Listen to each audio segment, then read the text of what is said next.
In the criminal justice system, the people are represented by two separate yet equally important groups: the police who investigate crime and the district attorneys who prosecute the offenders. These are their stories. Welcome to Rap in Order, the interrogation of a hip-hop album, where we take some of the culture's most beloved hip-hop albums, put them on the stand, see if they stood the test of time. Now let's see who we got on the stand today.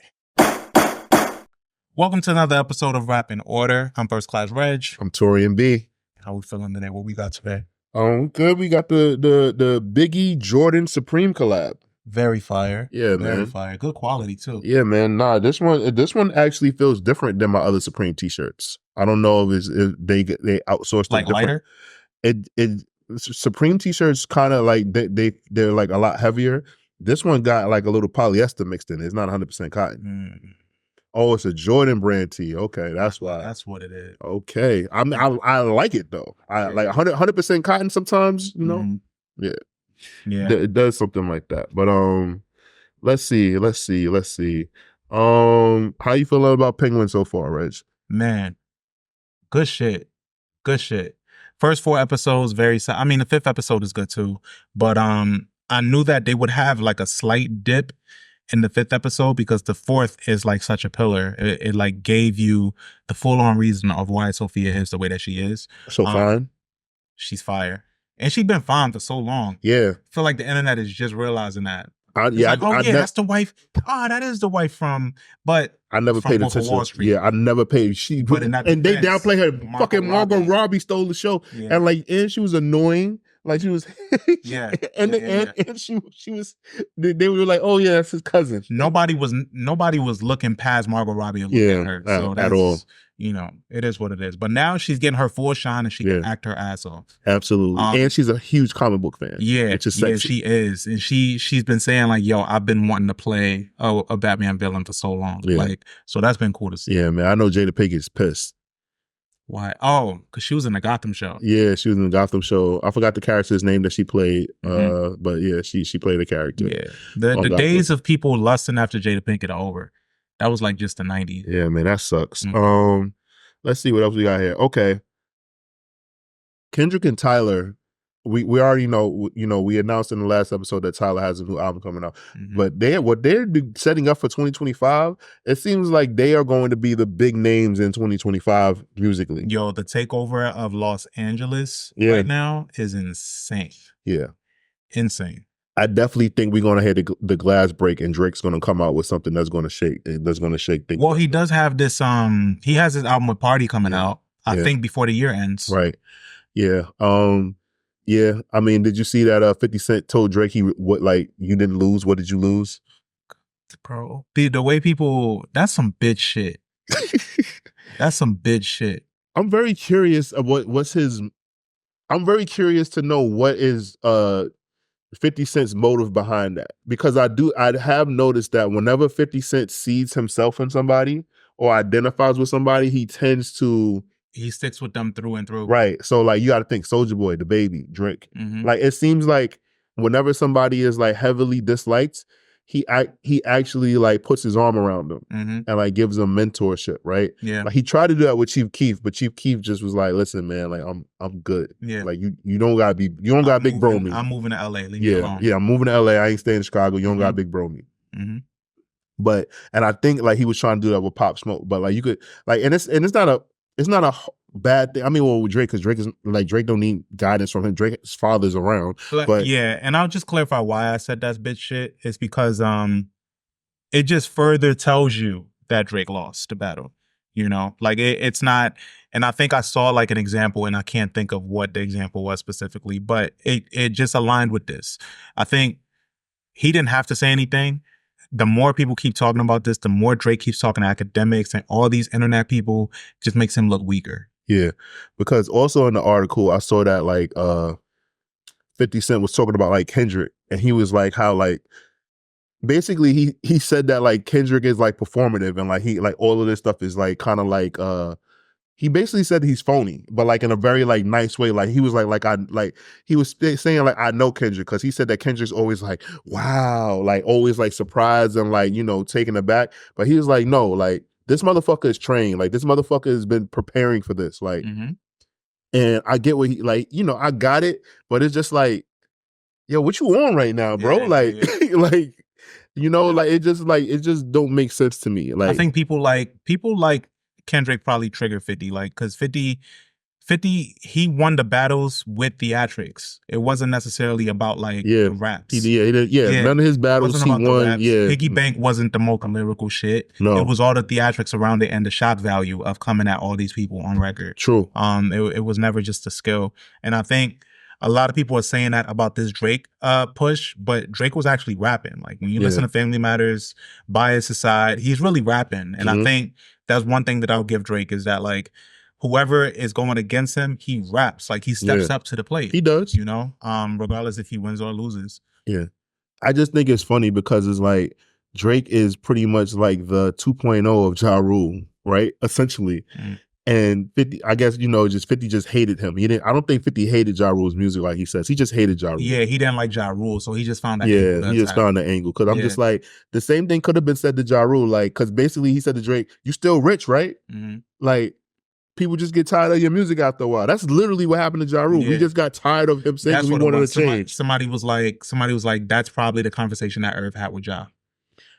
I'm like, yeah, I guess. But like, I was like, he said, what? Like, I couldn't believe that shit. Like, you know, but all in all, you know, that was pretty cool.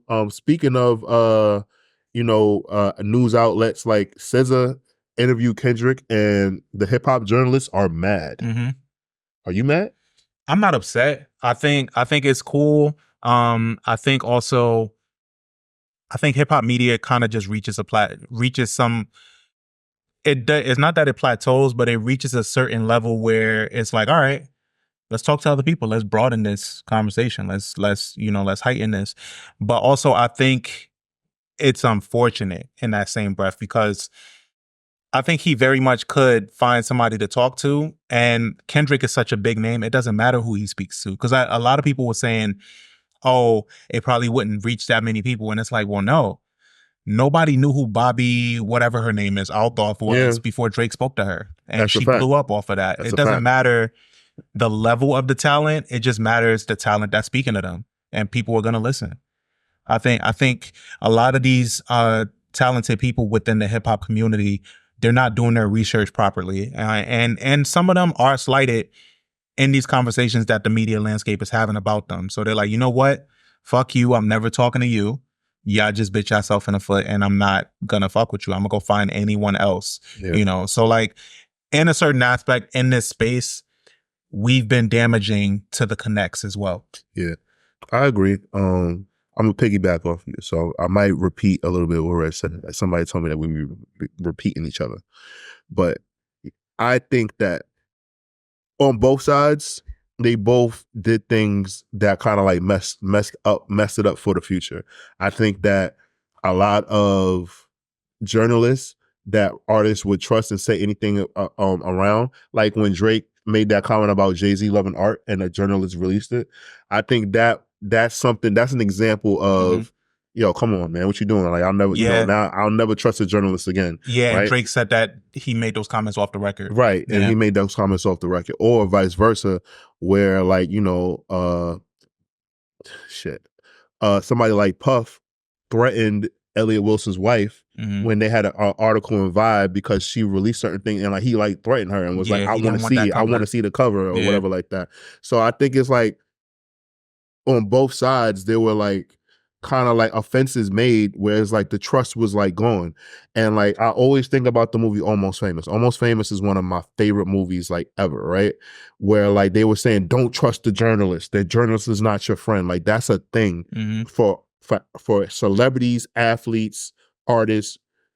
You just like it's never like it's never a fair meeting between people. And I think that's why somebody like Angie Martinez was so beloved, because she had so much integrity and like wasn't about the sensationalism. She was just about, we still ain't got that Pac interview. Yeah, right. Like, you know what I'm saying? Like she cut out certain parts of that interview because she saw where it could go.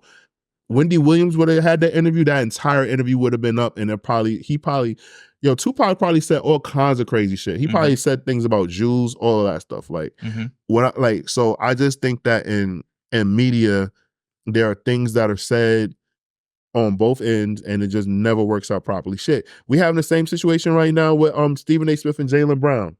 State your sources. And the basketball players feel like, yo, nothing's never off the record. And Stephen A. Smith feels like, well, no, we built a relationship. Me and Allen Iverson was really cool. Me and Shaq was really cool. Me and Kobe was really cool. But he always fails to admit that, like, he fell out with all three of them at one point. Yeah. They came back together and, like, they made up.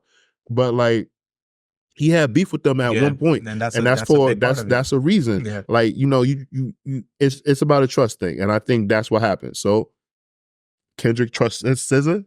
You let it interview. And they prefaced that interview with that, where it's like, yo, we usually don't even do it this way, but like Kendrick, in a sense, wouldn't necessarily speak to someone that he didn't already had that rapport with, right? And so that's why it kind of worked with SZA, and I think these artists are pulling back, and mystique is really a big thing within the community. It's lost. Yeah, and I think it goes back, and I think we spoke something about this before, where I was like, yo, it's kind of, I was being crass, but I was like, it's kind of Beyonce's fault in a way, where she pulled back from media, right? Did you see her GQ interview? Yeah, it was through email. Like, bro, you emailed, and then you got your whatever, but like, Beyonce pulled back a lot, and I think she kind of rewrote how people think about reaching out with reacting and being in contact with the media space in general. Right. Because they kind of, I guess, the more mystique, the more people are interested. Right. But I think, well, Beyonce took more of an approach that like Hollywood actors take, which the way she did her interviews. But Rob, you had something that you wanted to add? What about Rob Markman, Jinx? Has the level of journalism changed and respected because knowledge and authenticity is not pop? So because of that, it's nosedive on people that you actually. I'll actually tell you why. I think Rob Markman and Jinx, right? They haven't. I think that the level of artists that they have those relationships with aren't the level of artists that we're talking about. And I'm not saying that they can't. I'm just saying that, like, Kendrick's not going to say, let me talk to Jinx, let me talk to a Rob Markman, right? Because other journalists before them already ruined it before that relationship could be built. Elliott Wilson, when TDE first came, I'll tell you a quick story. And I know this firsthand. When TDE first came to New York, they were all downstairs trying to meet Elliott Wilson, trying to introduce him. I remember that. The only person he cared about was Kendrick, and Kendrick wasn't with them. He made them wait downstairs, and B-Dot's like, yo, I think you should talk to these niggas. Like, these niggas about to blow. Elliott said, I don't give a fuck about them. Who are they? Like, they're not Jay-Z. So I think, I'm not saying that like the names that you just named aren't good journalists. It's just that the journalists before them have left a bad taste in artists' mouths, pause, and now they don't give a fuck.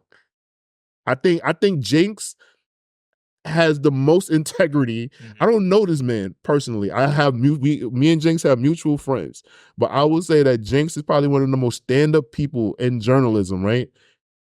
But it's just that a lot of opportunities aren't given to him because of the people that came before him. So it's like he's wearing the sins of his forefathers. And that's why him and Rob Markman don't get hit up. Rob Markman absolutely should have gotten the fucking. Rob Markman's great. He should have been the person. All that shit that academics was getting, it should have been Rob Markman reporting it, getting the play-by-play from one of the sides or whatever like that. But no, we got in no disrespect, I like DJ Head, but we have DJ Head being the mouthpiece for Kendrick's camp, and then we have fucking academics being the mouthpiece for Drake's camp. Yeah. And a lot of these relationships are tied. And Big fucking Whack just apparently has his ear to the streets. He knows everything. Yeah. That's what happened. And a lot of these relationships, they're specific tie-ins. So like they're the mouthpiece for these camps. And because of that, their opinion and the way that they look at shit is compromised. And more. Compromise. Yeah. Yeah. Like, you know, it's just one of those things. Like, I would love to see Jinx and Rob Markman be in that position. Also Speedy. Oh, Speedy's great. Yeah, he's great. He's awesome. Speedy's great. Yeah, he had a great interview with Glorilla. All his interviews are solid. It's fucking dope. He does really great interviews. Yeah, he does. It's because a lot of these people come off as more content creators as opposed. Do you think it's because these people come off as more content creators as opposed to classically trained journalists or people who might have gone to school for this? Wait, the people that get to talk to them? Well, no, like for example, people you're mentioning that don't get the look? I'm saying that don't get the look or that get the look. Don't get the look. The people that don't get the look are the classically trained people. Yeah, like you could say that about Jinx. Jinx went to college. He went to school. Interviewed Kobe and he interviewed Kendrick at the same time, and it was one of the biggest interviews he's had. Yeah, I think so. It's a transition. No, but I'm saying is how it's presented. For example, the average person who has the average person who isn't tapped into these people the way we are. Do you think the average listener who doesn't deep dive, who doesn't do podcasts, who doesn't read up on it, sees these people as that, and maybe that's why the artists don't necessarily go right away to them because they feel like they can get that look? It's vice versa. I don't think so. Today don't want to go to those people because they're challenged. Yeah, and then they I agree. Answer questions, and it's articulated a certain way that they can't respond to. One of the great interview that we mentioned is Two Walks of Life is like Gerard Carmichael and Tyler. That interview was incredible, but it's two intellectuals having a conversation. Where we're right now, smart isn't popular.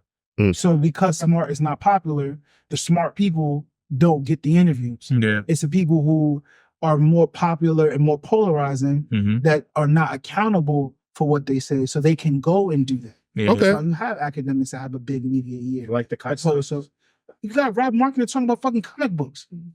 I mean that's pretty dope that he's talking about comic books. But he loves comic books. You're like a face of genius. Yeah, he is. No, you're right. Okay. All right. So with that being said, sorry that we veered off, listeners. We, Rob and Danny are here. They're passionate as well. Let's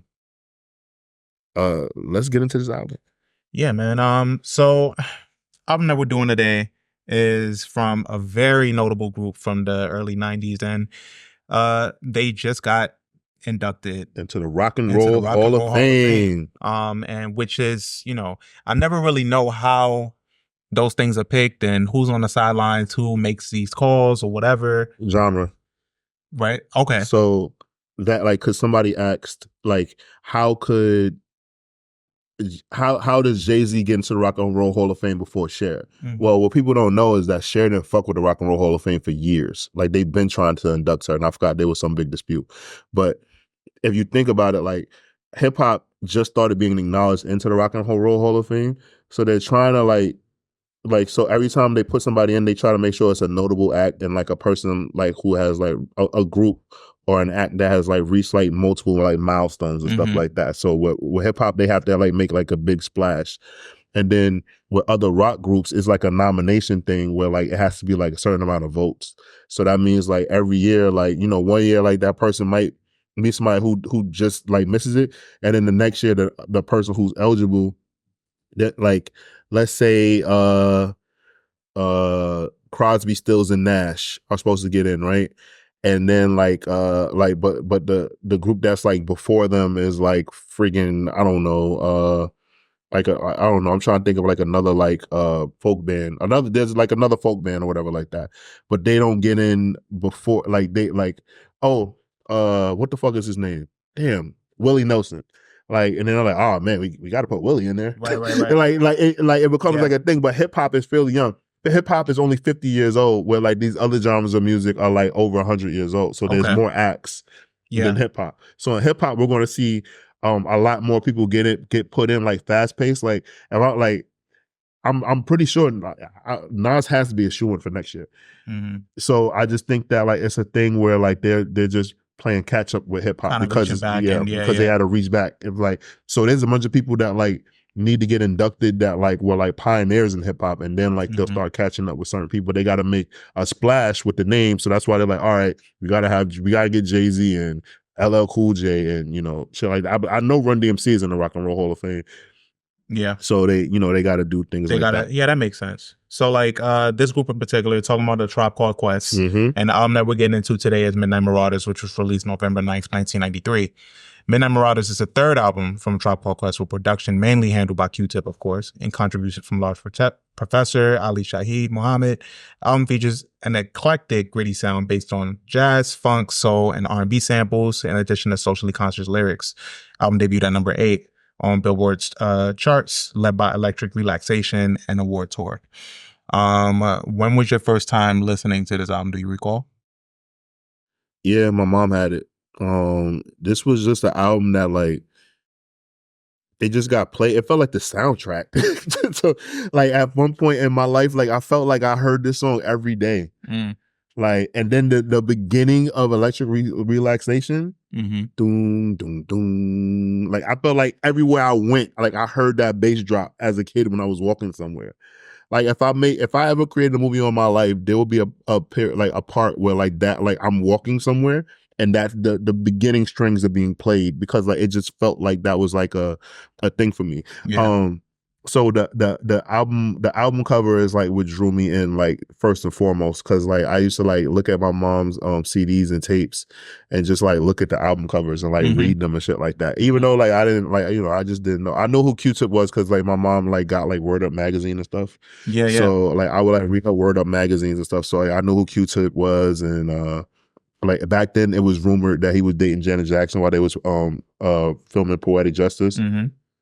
And, my mom was in her 20s. So, like, hearing, like, women gossip, like, oh, my God, I can't believe Janet's dating him. Like, his voice is annoying, like, unless he's rapping. Right. So, like, those are my early memories. And, like, just always, like, this album played a lot. And so did Mary J. Blige's What's the 411 in 1993. Okay. Like, I vividly remember it. For me, it was kind of like, I always look at my time in, like, Cameroon as, like, the snap. Because I wasn't here for 93 up until I bet you I know what put you onto this album. 95. Wayans Brothers. Yeah, because when I came back, Wayans Brothers was like starting in like 97, I think, 96, 97. No, it was 95, 96. Okay. Yeah. So then I just heard Electric Relaxation from that intro for the album before I even knew what it was. And I only knew Q-Tip at this time because of Poetic Justice, because we watched Poetic Justice over there. But yeah, I think the first time that I heard this album was probably, I want to say Amplified was out by that time. So this was the late 90s. So you went back, yeah. Yeah, I had to go back and listen to it. Yeah, man. It's always so funny for me because I had my mom she had me when she was a teenager. But because like I kind of grew up with my mom, like I vividly remember like shit and like the gossip that like was tied with certain artists. I don't know why my mother couldn't stand Q-Tip. Like she liked his music, obviously, but she just didn't like him as a person. And I guess like they would see each other out and shit, and she just say how much he was annoying. Like that's funny. Like I feel like that's not the first time I heard that. Yeah, like he on like the gossip level. Yeah, like he's annoying. Yeah, a lot of people say that about that's him. mad funny. But yeah, that was like my early intro to this album, and then over the years going back to it, getting accustomed to like how Five Dog rapped, getting accustomed to his confidence that he had too. His confidence always stood out. He had to be confident. Had to. Yeah. The 5 foot free. But yeah, Midnight Marauders. It was coming off of another critically acclaimed album, The Low End Theory, and they had a back to back. I think this album it's often regarded as their best album, but Low End Theory is in the same argument, and that's always unique for artists to have, because it doesn't happen all the time, especially with a back to back. But getting into it, Midnight Marauders kicks off with the tour guide, which is a nice precedent for the duration of this album, because we hear this voice come up in this album, and this voice strategized, and the way that they put it together, it was more so came to come off like a program. Yeah. Right? To set us up. And they set it to where this nice, relaxing, soothing voice was kicking knowledge throughout the time. Right. Did you know that Dallas Austin took inspiration from this for TLC's Fan Mail? Oh, that would make sense. I didn't know that though. Yeah. So remember, like, real quick, guys. On Fan Mail, I don't know. Well, we were young, but like that was when like Left Eye was having problems with the group. She was threatening to leave. Yeah. So essentially, like they were going to make the robot the third member of TLC. If Left Eye didn't record her if she parts for the didn't album. come back, yeah. Interesting. But Okay. yeah, like they used that robot, and I guess it worked better not work better. It made more sense with TLC because the millennium was coming. So using like a robot, like futuristic and all that shit, like kind of helped. Yeah, and it just went with the image of it. Yeah, that's cool.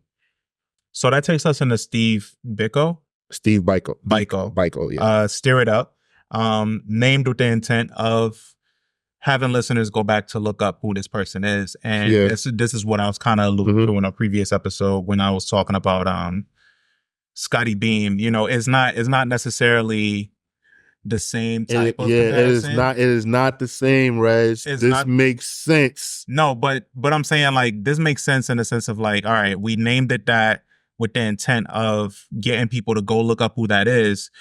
With Scotty Beam for Freddie, you know, and listeners, if you're confused, we did a previous episode on Alfredo for Freddie Gibbs, and we were highlighting Scotty Beam and why it's named that.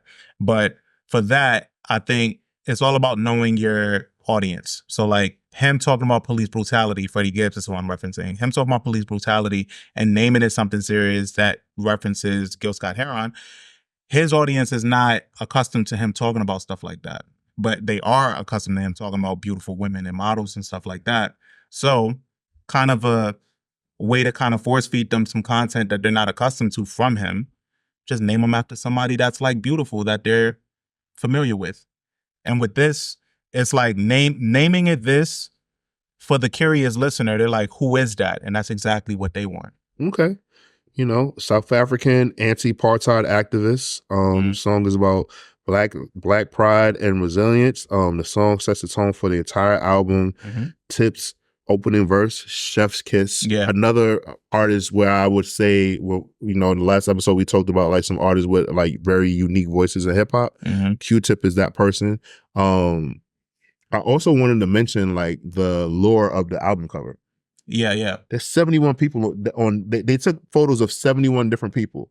And it was actually like a big deal because like they put ads like out and like were sending out memos to people to come take pictures because they wanted to like pay homage to like, you know, the pioneers of hip hop, like the movers and shakers in hip hop to come take it.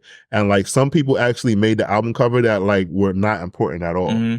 I forgot who, like it is somebody it's just some random dude and everybody's like, yo, I don't know who the fuck that is. And he's somewhere still telling that story. Yeah, telling the story that he made it.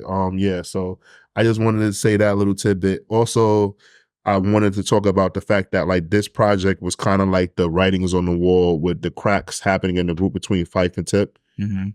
Because Tip was getting that recognition because Tip was at this time East Coast Dr. Dre. And Phife was kind of like getting like Phife already has like had a Napoleon complex, and Tip was like the more like, you know, he was the group's producer. So, you know, that means five. What is it, right, Rob? 5 what? For free. No. Yeah, he was the 5 foot freak, but no. What is it? 5-part harmony? Oh, 5-part harmony. 5-part harmony. Yeah.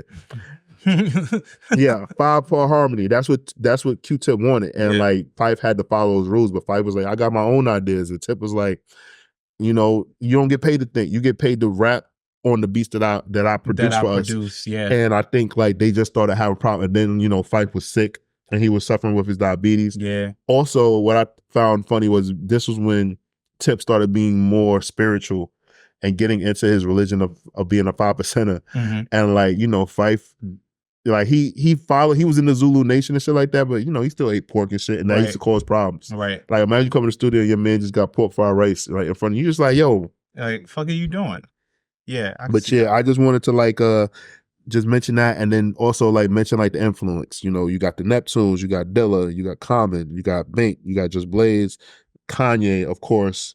Like, you know, that like the Tribe Called Quest family tree has a lot of branches. It is, yeah. You know, like even indirectly, they I don't think they influenced Dr. Dre, but like they challenged Dr. Dre, like Dr. Dre. Dr. Dre credits Tribe Called Quest with him making the Chronic. Yeah, because I mean, I think he saw where shit was going and realized that shit wasn't just so linear. Like he, you know, there was a lot of possibilities, and they, you know, they showed him that from an East Coast perspective. That takes us into a world tour. Yes. Lead single celebrating their success, Yeah. coming off a very Fire. successful album. Fire.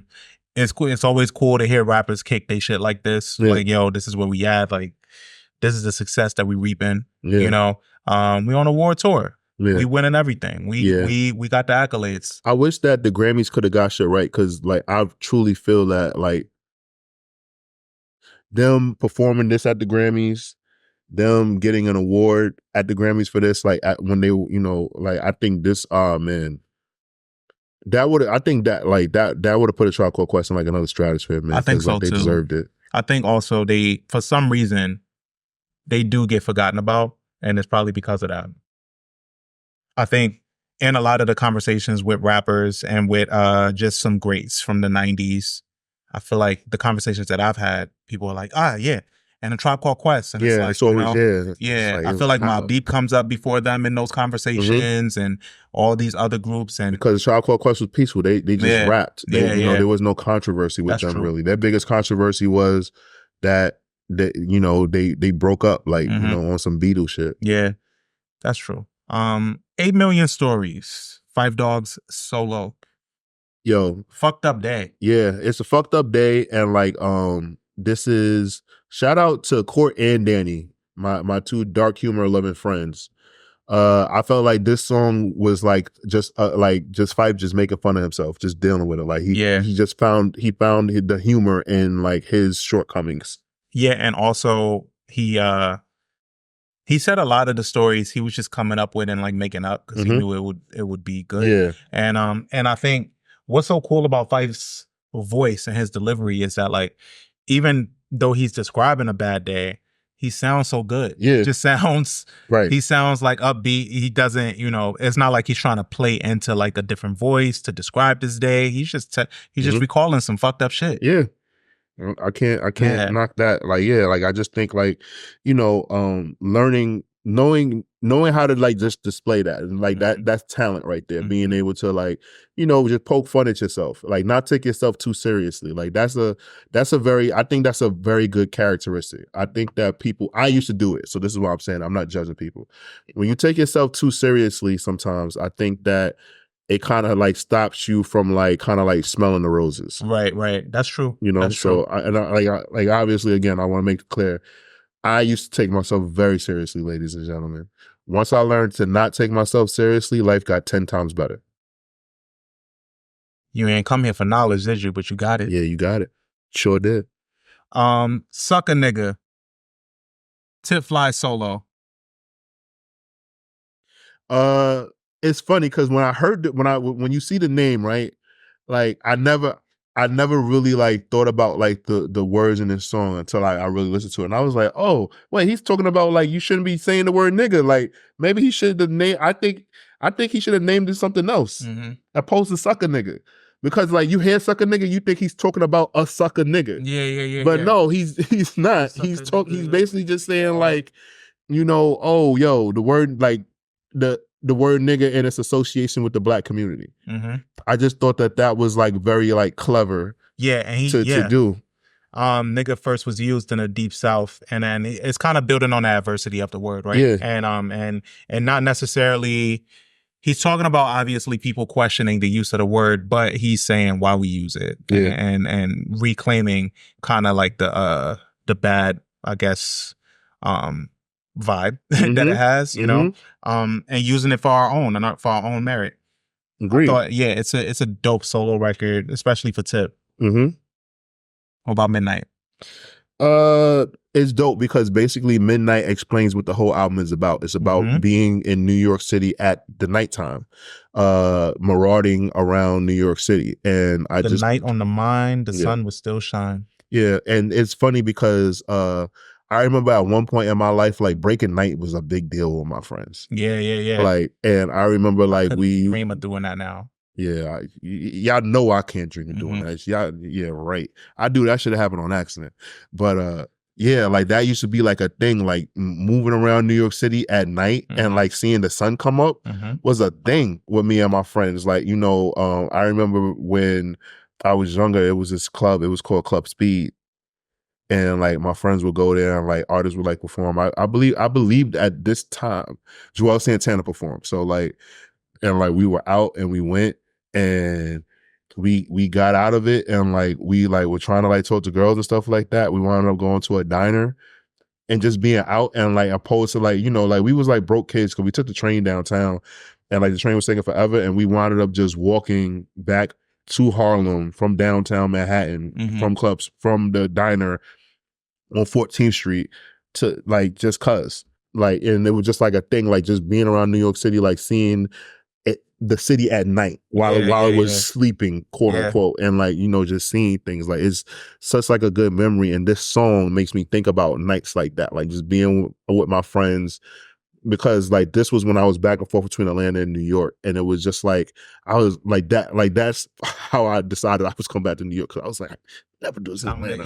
Like it's not the same. Spontaneous New York nights are the best, man. You just never know how it end up. Yeah, you just gotta just roll with it. Yeah, just random nights. Yeah, that shit is the best. Dates too.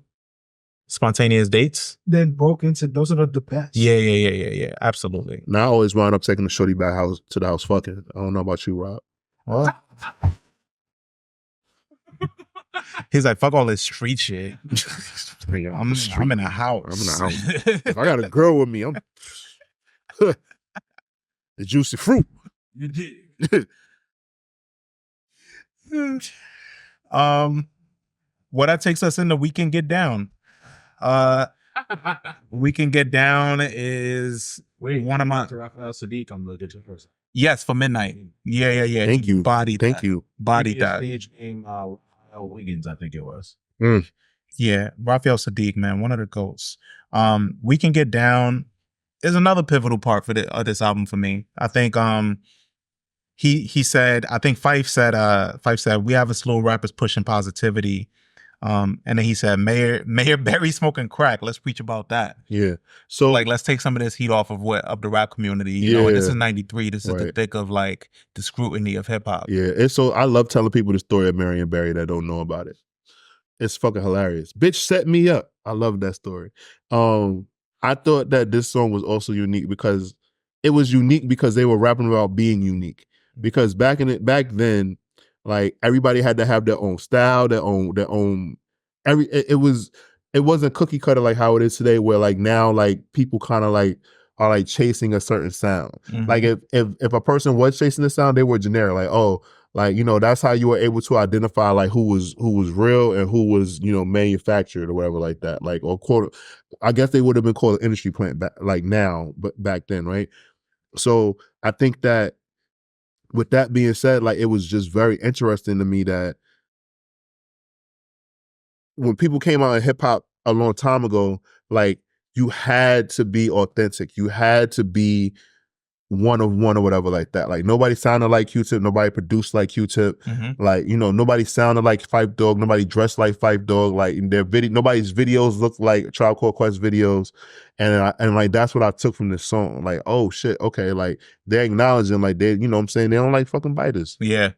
And that's the thing, individuality, man. And I don't think, I think we're kind of getting back to that. The individuality in hip hop. I think a lot of people. I love that shit, bro. Yeah, a lot of people are seeing the value in that again. Right. That goes to my conversation I was having with LaShawn earlier, where he was saying about Tyler. Like, you know, he was like, some people are saying that the new song that he has for his project is like a hard listen. And I was like, that's fine. Tyler Creator just sold out a festival. You think he's worried about that one person on Twitter saying that they won't go back to his music? Obviously, his music is not for that young lady. That's fine. Yeah. I was like, but Tyler Creator's doing great. I was like, that man sells out. He sold out a festival and we didn't even know who was performing. Yeah. That nigga could have gave us a lineup and it could have just been him and a bunch of cows mooing.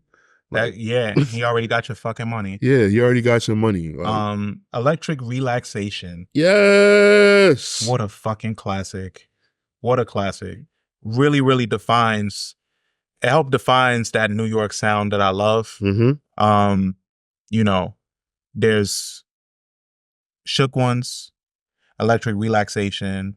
There's like some key New York gems, you know, but this is one of Electric Relaxation. Obviously, it sucks now though. Well, it don't suck, but now like I see the Wayans brothers. Yeah, I mean, I can't hear this song and not think of Wayne. Yeah, like it's just one of those Mhm. things. I'm like, oh shit. Yeah. But I enjoy that. Like that song, it's such a smooth song. Like you Mhm. can just play this shit. Like, and you can play it for somebody from any generation. Like I can't wait. Oh, I Even can't wait until like I can't wait until like oh shit. Everybody, I'm having a kid. Thanks. Mhm. So I put some Easter eggs on the show from time to time. Yeah, I'm having a son, me and Sarah are expecting. I can't wait to play this album for my son. Yeah. I'm really looking forward to it. It's something that I'm really excited about. And like I know A Tribe Called Quest is going to be played a lot for him because like, I just feel like their music is kind of like very, very, very, very, very timeless and it's yeah, very cool. and it's that jazzy element too. Yeah, Always it is gonna just go well. works. It just Yeah. it just flows and everything like Mhm. that. So yeah, sorry guys. I mean, yo, one episode I put Beans Papa. I had the coffee Yeah. mug like right here. Like only a few people like caught that little Easter egg, but yeah, like I'm expecting a kid. You know, if you know, you know. Yeah, huh? I don't even know if it's the rollout. It's just like the hey, just in case like one day you see me recording and I got a kid in my lap. Babysitters is expensive. Yeah, man. Babysitting's expensive, man. Yeah, so Electric Relaxation takes us into Clap Your Hands, which is such a smooth transition for this album. It is. Yeah. It's a fun track. Mm-hmm. It's a fun track. I think for that's what makes it so digestible, especially so far into this album. You know, I think having a song like this is really, really pivotal. I want to know like what made like because I feel that this album is what he was trying to do in the Low End Theory, but he mastered it on Midnight Marauders. Mhm. And I think that like I'm curious, like was like Tip like chasing something? Like was he trying to outdo himself on this project? Or like was he just continuing, like building on where he already started? Because I don't even think Q-Tip realizes that like he created a fucking sound. Right. Yeah. So it's interesting to me. I think that's the authenticity of his sound though. I Yeah. think he wasn't trying to just introduce something new. He was just doing what he liked. Right. He was just doing his shit. And the reason why I say that is because like, you know, Q-Tip is respected and he's hailed, but like I can't put my finger on it, but I'm like, yo, why isn't Q-Tip? I'm sorry, comparison is a thief of joy, but like, why isn't he like talked about the way that like Pharrell and Ye are talked about as far as like his production? Is it because he didn't produce for more artists? Yeah, I think it's directly tied to that. I think because I think for what he's done is heralded, but that Force album, bro, by LL Cool J, is hard. I liked it. Like you know what I'm saying? Like LL let the meatballs know, you know. I think that Force album is hard, and I think I don't think Tip cares for that type of accolade. He already, you know, he's a very much if you know, you know type. It's just it's like a curious thing to me because also like, you know, like the album Illmatic, like he was an integral part on as well. Like it was said that like him and Large Professor kind of like orchestrated everything, like, you know. So I don't know. That's just like something I'm curious about. 93, like 94. So yeah, he was on fire. Yeah, he was like like think about that. Like Low End Theory, no. So let's say Low End Theory, right? Then I forgot the other project that he worked on. So you got Low End Theory, then you have this album right here, Midnight Marauders, then Illmatic. That's a crazy 3-album run of production. Mm-hmm. God damn. Yeah. But you know niggas be like, what have you done for me lately? It's just something where I'm just curious, man. Like I said, let me get it ridiculous. Like sometimes I wonder, like, damn, I want to do millionaires know they had the access to this. I get like a significant amount of money. I'm going to like certain artists that I fuck with. Like I have $2 million. I want you to make an album for me. Thanks. The Kardashians do it all the time. They just have people show up at their house. You're right. Yeah, they do. Like, hey, Ice Spice, come do this video with my daughter. They be renting people. Yeah. Come watch your movie at my house. And we're going to take pictures. I'll give you money. Just be renting people, bro. It's crazy. It's wild. Hey, they got the money for it. They did it with the bus. Who'd you rent? Who would I rent? This is gonna get really this is muddy. It is so muddy. A lot of baby oil. Yeah, no. What? Like- Rob, this one's good. Slippery slope is crazy. Yeah, no, I'm not. No, I'm not rating nobody. I'll leave it at that. Yeah. You gonna say a name? Yeah. Who you rent? Who Anthony you rent? Mackie. Okay, he went that route. Oh, yeah, that's what y'all was thinking. Oh, that's crazy. Yo, it didn't even cross my mind. Like, yo, y'all niggas is wild. All right. The slippery Yeah. Yeah, he went that route. Like, okay, yeah, Anthony Mackie, do this movie for me. All right, cool. What Anthony Mackie movie are you trying to do? Like, I'm bringing it back as Tupac. yeah, what are you doing? I want Like Falcon like that? I want to see Anthony Mackie do like a military movie, like a Tom Clancy like influenced military movie. I've been reading Tom Clancy books now because I started getting into what is his name, Jack Reacher, and like I'm just like, yo, like because I didn't realize that there's a movie called Remorse that Michael B. Jordan did. And he's not playing Jack Reacher, but he's playing a character from the Tom Clancy like universe. Yeah. I'm just like, Anthony Mackie probably would have been better for this part. I don't know. It's just And it's the prequel to Rainbow Six. okay. I'd have Anthony Mackie play Falcon as Papa Doc playing Falcon. All right. Hey, you like it? I love it. I mean, nah. I mean,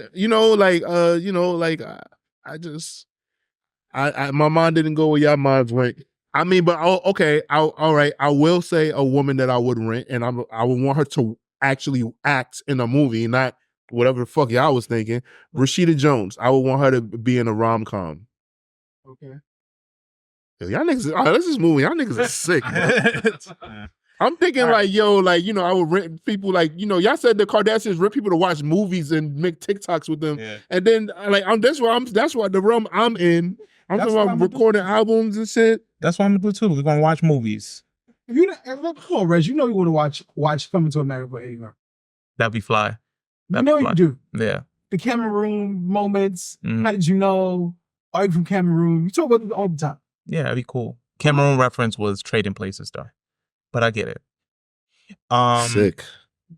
Clap Your Hands. No, we talked about Yeah, Clap we Your do, Hands. yeah. Oh my God, featuring Busta. Oh my God. Oh my God. Yeah, this is dope.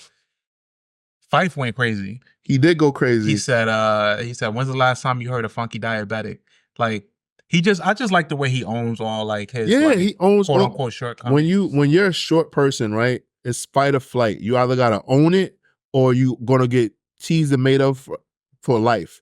I learned that from my boy Courtney. Courtney just before you say it, he's gonna say it about himself and then say some worse shit to you and cut you down to his height, Oh, so yeah. y'all could be eye to eye. Yeah. And that's Fife Dog's approach to rap. Mm-hmm.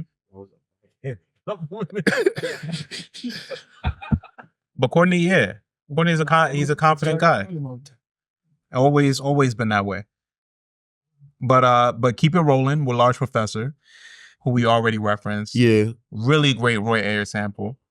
It was, like Large Professor is another one, Mhm. Like it's just interesting to me. Like so two of the most unheralded great producers of their time, and I don't know why, are Large Professor and Easy Mo B.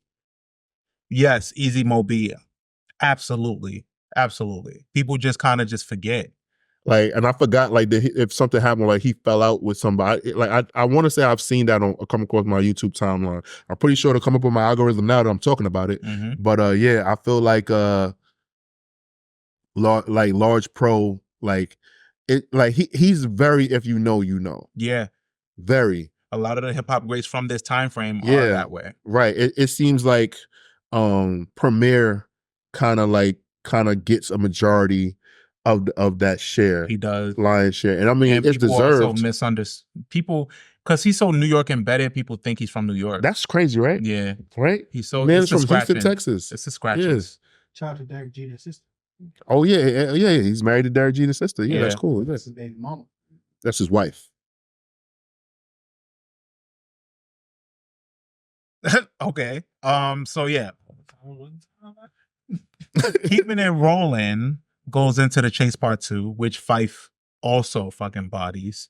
Him on this album, like, he has something to prove, bro. Like that. It's funny because there's a documentary that talks about this, like that they were clashing so much that like Fife would go in and like record in the booth in spite of Tip and like basically go crazy. And then Tip would be like, that's what the fuck I'm talking about. When you rap, that's how you rap. Like having that Bad Boys moment. Yeah. But like Fife was like, oh, I hate you. They was asking Fife about like some of the moments of this album. Like some of the beats on this album, I forget which one it was specifically, but when he walked in and he heard it, I think it was Electric Relaxation. He walked in, Tip was in the basement making a beat.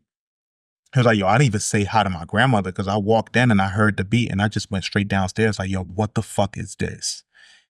And we went from there. Like he, you know, so like in those times, despite whether or not beef and whatever, he did highlight Q-Tip's greatness and really played to it. Because like another example is Lyrics to Go.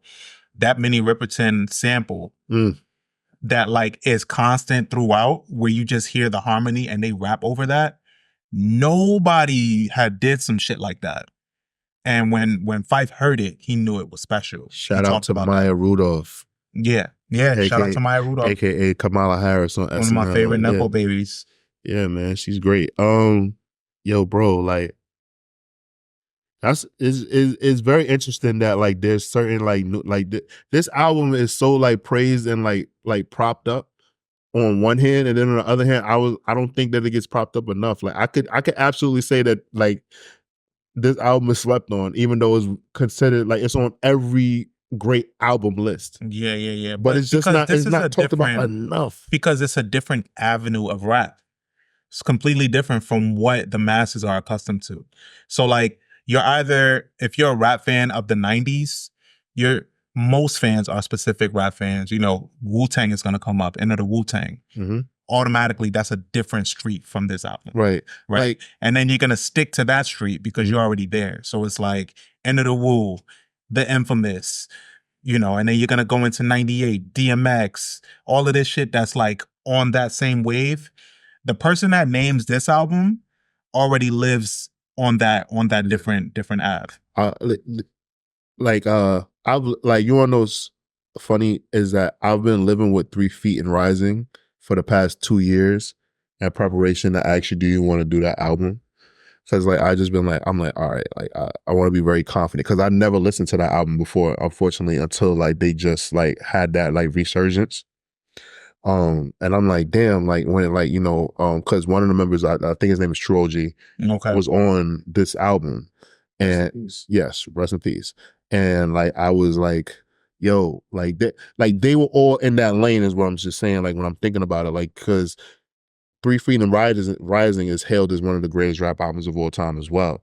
And like they were in that lane with like Tribe, and it just, you know, I guess like, you know, sensationalism like sells, like bitches and hoes and guns and all of that shit like sells, and violence. Do you think it was the rise of West Coast gangster rap in like the 92, 93, and then I feel like New York kind of felt like they had fallen behind and trying to catch up? I think a lot of the people at the time trying to catch up or trying to make it more New York based kind of started getting a little bit grittier and realer and more street based, which kind of washed this and everybody in that lane out because they were all part of it was kind of a you talking about I know it's the whole movement they had with I know it's just I forgot the name of the crew that they had, but Native Tongues, there you go. You know, I think okay. Do you think that it was that transition that kind of made it harder for people to see the non-necessarily quote unquote gangster rap of East Coast? I think you're onto something with that because especially The Chronic was what, 92? Yeah. The Chronic significantly changed a lot of things, right? Commercially. And I think with Tribe is such a stark difference, and you can say the same thing with especially with Doggy Style that year. Yeah. And you could say, yeah, that's a good point too. You could say the same thing with like the impact that Get Rich and College Dropout had, right? Because College Dropout was 04, Get Rich was, College Dropout was 04, Get Rich was 03. But before College Dropout, everybody was just listening to gangster rap, you know? And then until like it was a hard pivot with College Dropout. And a lot of people had to adjust to that. I think with this, it's kind of the same type of effect. Like people was listening to Tribe, but they wasn't all the way there because they was so caught up in the gangster rap that was popular back then. Money. Money? Money played a large factor to that. No. How so? Once you play money into rap music, a lot of people started compromising their sound, following what's popular. Yeah. So the things that rap music stood for, as far as being that voice or a certain level of voice and consciousness, change. I just think that also the world, what was going on in the world was changing. So there was a reflection of certain things that needed to happen. So the Watts riots, the Rodney King verdict, the OJ trial, right? All these things and police brutality were happening in LA. So people wanted to, like, because like, you know, the internet wasn't a thing yet in every household, rappers were kind of like reporting on it. So that's why people were like, oh shit, like Bloods and Crips, gangs, like, you know, like that was like a thing. So, and it just started selling like hotcakes because it was foreign to a lot of people, right? Yeah, and yeah, it was these something raps new. were the news for a lot of people. Yeah, it was more so like the news, and it was kind of like, I can't believe that's happening in LA. Like, you know, it was just, I think like it was more so that, and like because in New York, like truth be told, it was actually kind of peaceful. Like, and they was actually trying to like clean things up. Like the crack era was a thing, but like there weren't like a lot of like rappers that were drug dealers. Like, you know what I'm saying? Like drug dealers didn't want to become rappers because rappers didn't make no money. That was like a thing. But what changed is that gangster rap started making money, and then rappers was like, oh, I'm really doing this shit. I can do this shit. And that's where the change happened. And that's where a lot more of the negativity kind of drove in. Mm-hmm. That's the truth. I don't think it's like one thing that happened. I think it's a stream of events that happened. And it kind of just caused like this to go down that road. And that's why there's some people that have conspiracy theories where they're like, yo, like there were meetings where they were like, yo, we got to stop this shit. These motherfuckers are getting positive. They getting people to stop doing drugs. They getting men to stay home with their families. Like something happened. Yeah, there was definitely a change, and it was like promoted. And I definitely think that those people over there at Interscope kind of were a very integral part in that. Yeah. God Lives Through closes this album out. Mm-hmm. It includes 5 different samples used so seamlessly, in my opinion, and it's the perfect closer. Yeah. Pulls from that Busta record. I mean, from that Busta, that oh my God. Yeah. Dun, dun, which dun, Busta is not credited for. Dun, dun, dun. Yeah, he's not. Mm-hmm. But yeah, no, this is a perfect closer. You had any take on this? It's a really good closer to the project, and it's something that like I was like, damn, like I didn't want it to end, because like I like seeing how he like flips samples, and like it made me curious, like damn, I wonder was he contacted during any of the Pimp a Butterfly sessions? Interesting. Just conversation. Yeah. Or like just come chill. You know, sometimes that would be his bag. Yeah, like that's what I'm saying. Like sometimes like people would like, yo, I don't want you to touch shit. Just listen to this project, tell me what you think. Yeah. Like, you know what I'm saying? Just sit in on this one. Yeah, because I really feel like Kendrick, like I think he tapped into a little bit of Tribe, you know. So I don't think that that happened on accident when he made To Pimp a Butterfly. All right, well, you know what time it is. Let's get to our ratings. It's a perfect rap album. It's a classic. It's 5. This is a 5 out of 5 Waffles rating. It's to me, it's their greatest album, and I just think that everything that this album like did was this was their peak. Like they reached, they got to a plateau, and then it kind of went on a climb because groups, it just happens. Groups just don't get along. Brothers fight. Yeah. I agree. This is a perfect rap album. And I think it's very daring and ambitious at the time to come out with an album like this that doesn't sound anything like what's going on, but what you already established. Right. I think that's really, really cool. I think Q-Tip was ahead of his time, and he still is. I think the element that he adds to rap and that Tribe added to rap at this time was really important. And, I can't say that it doesn't get celebrated enough. We just saw them get the ultimate prize for it. Rock and Roll Hall of Fame. Some people would say it's long overdue. Some people say it's right on time. I think it's just great that it happened. I agree. You know, Midnight Marauders is one of those albums that, you know, I think if you pick any album in Tribe's catalog, it'd just be a great, solid listen for no matter the year, because it doesn't sound dated. You know, you'll get references that are dated, but it's also of that time. And it just should be celebrated. You know, there's no right time to do that. I think whenever you decide to do that as a listener, viewer, just let us know if you haven't, and let us know what you think. I'm First Class Reg. And I'm Taurian B. We're out of here. So I'll see you next time. Dun dun.